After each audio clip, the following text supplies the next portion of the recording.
Hi hello నమస్తే. నేను శిల్ప. మనతో ఉన్నారు లైఫ్ కోచ్ శారదా గారు. నమస్కారం మేడం. నమస్తే శిల్ప. ఇప్పుడు క్వశ్చన్ ఏంటంటే, నార్మల్ గా అందరు వ్యూవర్స్ కామెంట్స్ లో అడుగుతున్నారు, పూర్వకాలంలో మహిళలు విద్య పరంగా ఉద్యోగ పరంగా అప్పుడు మార్పులు, అలానే ఇప్పుడు రోజుల్లో మహిళలు ఉద్యోగాలు విద్య పరంగా ఏమైనా మార్పులు ఉన్నాయా? చాలా డిఫరెన్సేషన్ ఉంది. అప్పట్లో విద్యా విధానం ఒకటి, ఇప్పట్లో విద్యా విధానం ఒకటి. అప్పట్లో హావభావాలు ఒక రకంగా, ఇప్పట్లో హావభావాలు చాలా చాలా చాలా డిఫరెన్సేషన్ ఉంది. ఎందుకంటే ఇది ఆధునిక యుగానికి తగ్గట్టుగా ఆధునికంగా బతుకుతున్నారు. ఆ ఓల్డెన్ డేస్ లో తగ్గట్టుగా ఓల్డెన్ డేస్ లో కూడా బతికారు. రెండు కూడా చాలా మంచి లైఫ్లే. ఎందుకంటే ఒకటి పాతది ఉంటేనే కదా కొత్త దాని విలువ తెలుస్తుంది, కొత్తది ఉంటే కదా పాత విలువ. ఓల్డ్ ఈజ్ గోల్డ్ అని అంటారు కదా. ఇప్పుడే అది రివర్స్ అయిపోయింది. గోల్డెన్ డేస్ ఇప్పుడు బాగున్నాయని చెప్తున్నారు కదా. అలా ప్రతి సంస్థలోనూ ఆడవాళ్ళు చాలా చాలా ఉన్నతమైన స్థానాల్లో ఎదుగుతున్నారు. ఇప్పుడు పాత రోజుల్లో చాలా మంది ఉన్నారు.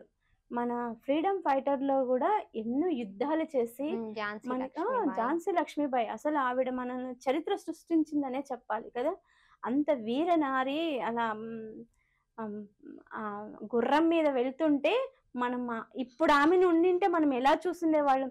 ఈ రోజుట్లో ఎవరైనా అమ్మాయిలు గుర్రాల మీద ఎక్కుతున్నారా చూద్దామా అన్నంత క్రేజీనెస్ మనలో వస్తుంది కదా. ఈ రోజు హార్స్ రైడింగ్ కూడా చేస్తున్నారు అమ్మాయిలు. ఎవరు ఏమి ఈ రోజు తక్కువ లేదు. కానీ ఆ కాలంలో అంత ట్రైనింగ్ లేని కాలంలో కూడా ఆమె ధైర్యం ఉంది చూడు, అది చాలా హ్యాట్స్ ఆఫ్ చెప్పాలి ఆవిడకి. అసలు అంత ధైర్యవంతురాలు అంటే ఝాన్సీ లక్ష్మీబాయి అనే చెప్తుంటాం మనం. ఎన్నో వేల యుద్ధాలు చేసి ఆమె అంత రాజ్యాన్ని పరిపాలించింది అంటే చెప్తారు కదా ఆడవాళ్ళని, కార్యేసు దాసి కర్ణేసు మంత్రి భోజేసు మాత శరణేశు.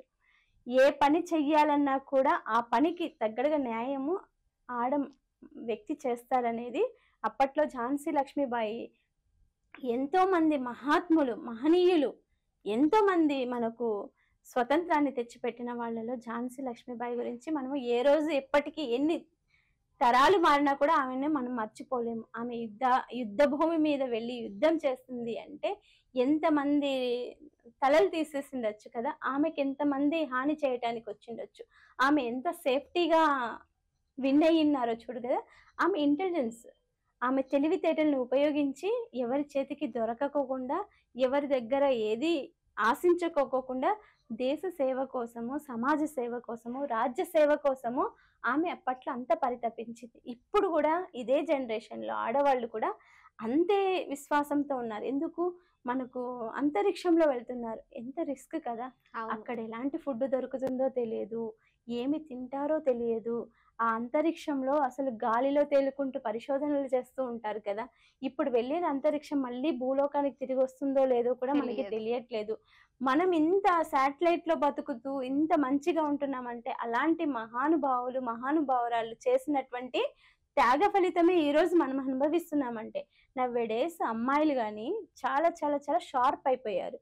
కొంతమంది ఉన్నారు ఎక్కడో అమ్మాయిలు ఇంతే చదవాలి అంతే చదవాలి, ఎక్కువ చదువుకుంటే పెద్ద ఉద్యోగస్తుని తీసుకొచ్చి పెళ్లి చేయాల్సి వస్తుంది అని చెప్పి తక్కువ చదువులు చదివించి మ్యారేజ్ చేసే కాలం అనేది ఒక టైంలో ఉండేది. ఇప్పుడైతే అందరూ అవేర్నెస్ తో ఉన్నారు. అప్పట్లో ఏంటంటే అమ్మాయిలు పుడితే చంపేసే వరకు గర్భంలోనే చంపేసేవారు. ఇప్పుడు నాకు అమ్మాయి కావాలని మరి అమ్మాయిలకు అంటున్నారు. అవునవును, చాలా అసలు ఇప్పుడు ముందు కాలంలో వడ్లు గింజ అమ్మాయి పుట్టిందంటే వడ్లు గింజ నోట్లో పెట్టేసి చంపేసేవాళ్ళంటే. అంటే ఆడది అంటే ఒక భారంగా భావించేవాళ్ళు, అదే అబ్బాయి అంటే ఒక ఆస్తిగా భావించేవాళ్ళు.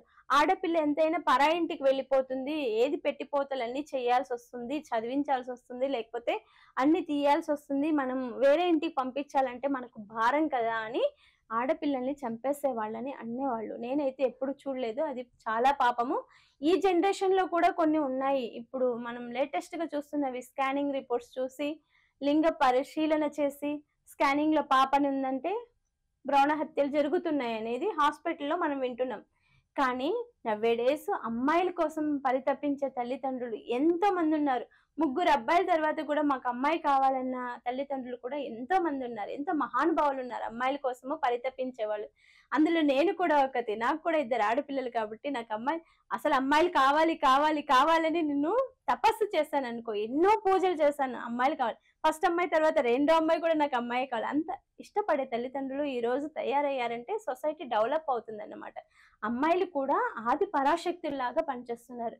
ముందు కాలంలో ఒక ఇంట్లో నలుగురు ఆడపిల్లలు ఉంటే నలుగురు ఇంటి పనికే పరిమితం అయ్యేవాళ్ళు. ఈ రోజు అలా లేదు. నలుగురు ఉంటే నలుగురు 4 కేటగిరీలో ఉంటారు. ఐఏఎస్, ఐపీఎస్ ఎలాంటి పొజిషన్ లో ఉన్నారు కదా. వాళ్ళని చూస్తే మనమే సెల్యూట్ చేయాలి. అలాంటి ఆడపిల్లలు తయారవుతున్నందుకు ఈ సమాజంలో ఇంకా ఉన్నతమైన స్థానానికి వెళ్ళాలని నేనైతే ఎప్పుడు మనస్ఫూర్తిగా, అబ్బాయిలు అనేవాళ్ళు కూడా వెళ్తున్నారు. కానీ మనం ఆడవాళ్ళ గురించి మాట్లాడుతున్నాం కాబట్టి వాళ్ళ గురించి ఎంత మాట్లాడినా కూడా మనకు తక్కువే అవుతుంది. వాళ్ళు ఒక ఐఏఎస్ లో కాదు, ఒక ఐపీఎస్ లో కాదు, ఒక పోలీస్ లాయర్లుగా కాదు, ఒక డాక్టర్లు కాదు, ఒక అంతరిక్షంలో పరిశోధకులుగా కాదు. ఇందులో ఉన్నారు, అందులో లేరని లేదు. ఏదో అప్పుడు రంగాల్లో ఆడవాళ్ళు ఇందుగలడు అందుగలడు సందేహం వలదు ఎందెందు వెతికినా అందందే గలడని ప్రహ్లాదుడు అనేవాళ్ళు కదా. ఇప్పుడు ఆడవాళ్ళకి అది ఖచ్చితంగా అయితే వర్తిస్తుందని నా విశ్వాసం. చూశారు కదండి, మనకి ఎంతో మంచి సమాచారం అందించారు లైఫ్ కోచ్ శారద గారు. ధన్యవాదాలు.